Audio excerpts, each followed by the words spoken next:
Verb হচ্ছে একটি সেন্টেন্সের প্রাণ। ভার্ব ছাড়া সেন্টেন্স গঠন করা কোনোভাবেই সম্ভব নয়। আজকে ভার্বের তালিকাটি আমরা দেখব। ভার্বকে প্রধানত ভাগ করা হয়েছে দুটি প্রধান ভাগে।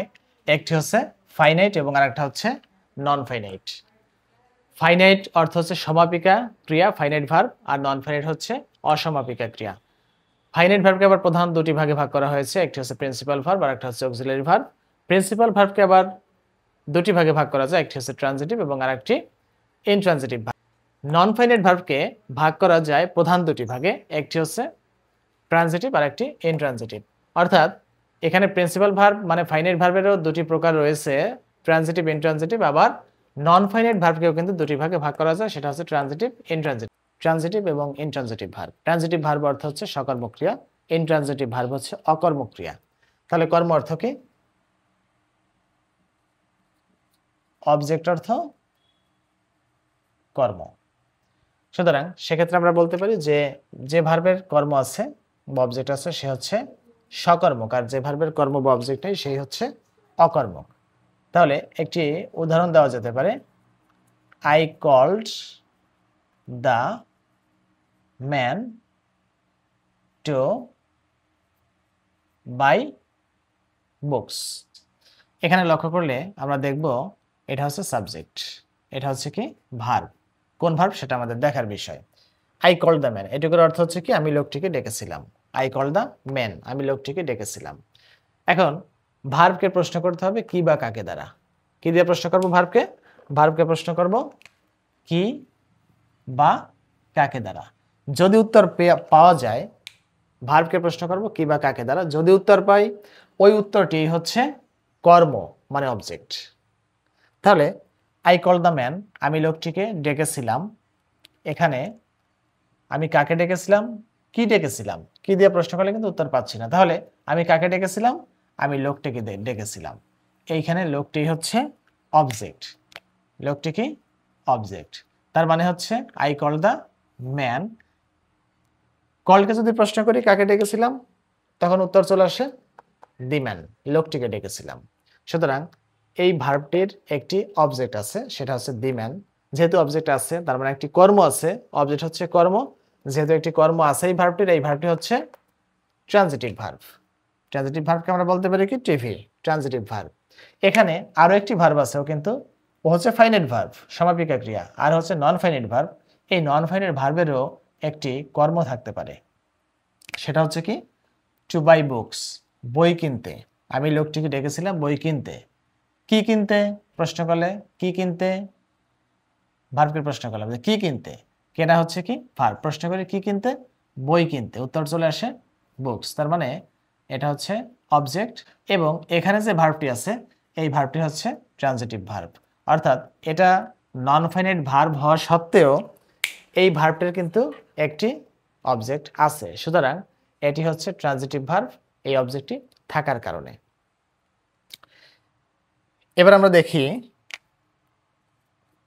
ইনট্রানজিটিভ ভার্ব কেমন হয়। I go to market to by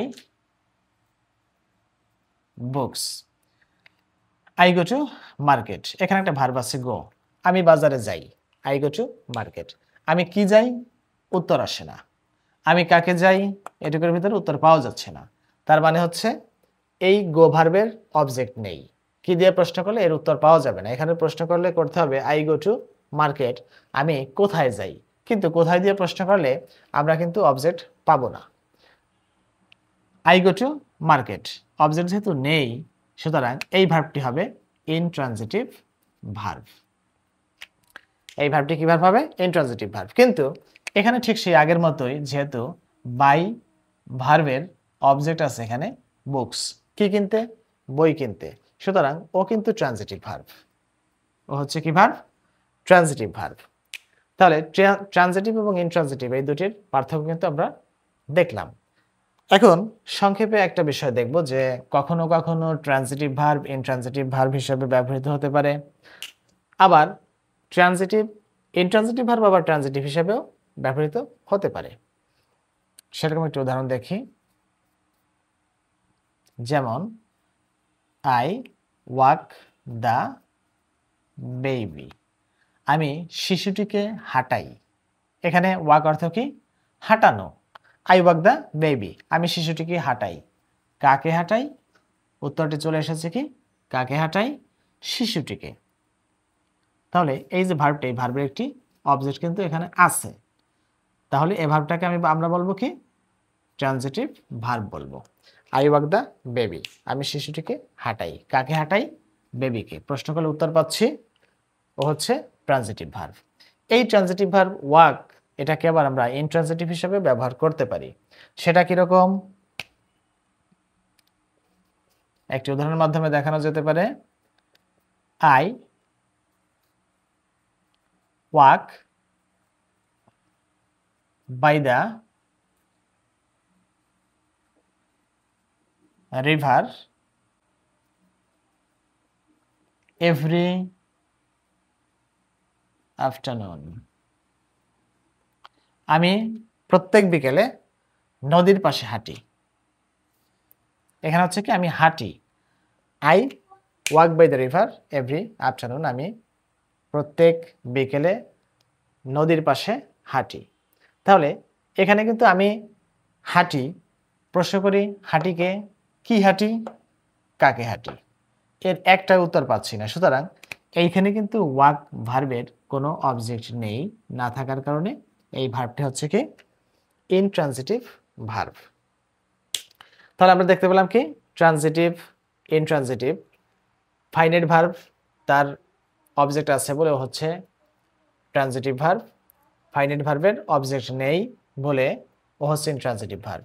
O non finite verb, object আছে তাইও ট্রানজিটিভ ভার্ব। ও নন ফাইনাইট ভার্ব, অবজেক্ট আছে তাইও ট্রানজিটিভ ভার্ব। এখানে ওয়াককে প্রশ্ন করলে অবজেক্ট পাওয়া যায় দি বেবি, এখানে প্রশ্নের উত্তর পাওয়া যাচ্ছে। কাকে বা কি দ্বারা প্রশ্ন করলে উত্তর পাওয়া যাচ্ছে আই ওয়াক দ্য বেবি, আমি শিশুকে হাঁটাই। তাহলে এখানে যেহেতু অবজেক্ট পাওয়া যাচ্ছে, এটা হচ্ছে ট্রানজিটিভ ভার্ব। এখানে I walk by the river every afternoon, প্রত্যেক দিন বিকেলে আমি নদীর পাশে হাঁটি। কি হাঁটি? কাকে হাঁটি? উত্তর পাওয়া যাচ্ছে না, তার মানে হচ্ছে ইনট্রানজিটিভ ভার্ব। কখনো কখনো সেন্টেন্সে দুটি অবজেক্ট থাকতে পারে, অর্থাৎ একটি মাত্র ভার্বের দুটি মাত্র অবজেক্ট থাকতে পারে। যখন দুটি অবজেক্ট থাকবে তখন একটি অবজেক্ট হবে ইনডিরেক্ট এবং আরেকটি অবজেক্ট হবে ডিরেক্ট অবজেক্ট। কিরকম হবে সেটা? যেমন I teach the students English. এই সেন্টেন্সটিকে যদি প্রশ্ন করি কি কাকে, দুটিতেই কিন্তু উত্তর পাওয়া যাচ্ছে। আই টিচ, আমি পড়াই। দ্য স্টুডেন্টস, আমি ছাত্রছাত্রীদেরকে পড়াই। ইংলিশ, আমি ছাত্রছাত্রীদেরকে কি পড়াই? উত্তর আসছে ইংলিশ। কি দিয়ে প্রশ্ন করলে? আমি কাদেরকে পড়াই? ছাত্রছাত্রীদেরকে। কাকে বা কাদেরকে? বা যদি বলি আমি কাকে পড়াই? ছাত্রছাত্রীদেরকে পড়াই। আমি কি পড়াই? ইংরেজি পড়াই। তার মানে কি দিয়ে প্রশ্ন করলে ইংরেজি আসছে, এবং কাকে দিয়ে প্রশ্ন করলে পাচ্ছি দ্য স্টুডেন্টস।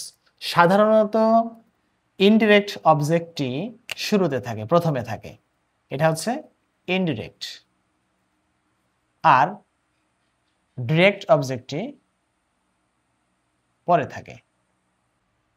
এখানে আর একটা থিওরি আমরা অ্যাপ্লাই করতে পারি, তা হচ্ছে ফর হোম, অর্থাৎ কার জন্য বা কাদের জন্য। এই কার জন্য বা কাদের জন্য দিয়ে প্রশ্ন করে যে উত্তরটি পাওয়া যাবে সেটা মূলত হচ্ছে ইনডিরেক্ট অবজেক্ট। সেটা কি অবজেক্ট? Indirect object. যেমন I teach the students English, আমি ছাত্রছাত্রীদেরকে ইংরেজি পড়াই। মূলত আমি কাদের জন্য ইংরেজি পড়াই? ছাত্রছাত্রীদের জন্য। এই দ্য স্টুডেন্টস, এটা হচ্ছে ইনডিরেক্ট অবজেক্ট। ইংরেজি পড়াই কাদের জন্য? এরকম কিন্তু হয় না যে আমি ইংরেজির জন্য পড়াই, এটা না। কাদের জন্য? ছাত্রছাত্রীদের জন্য।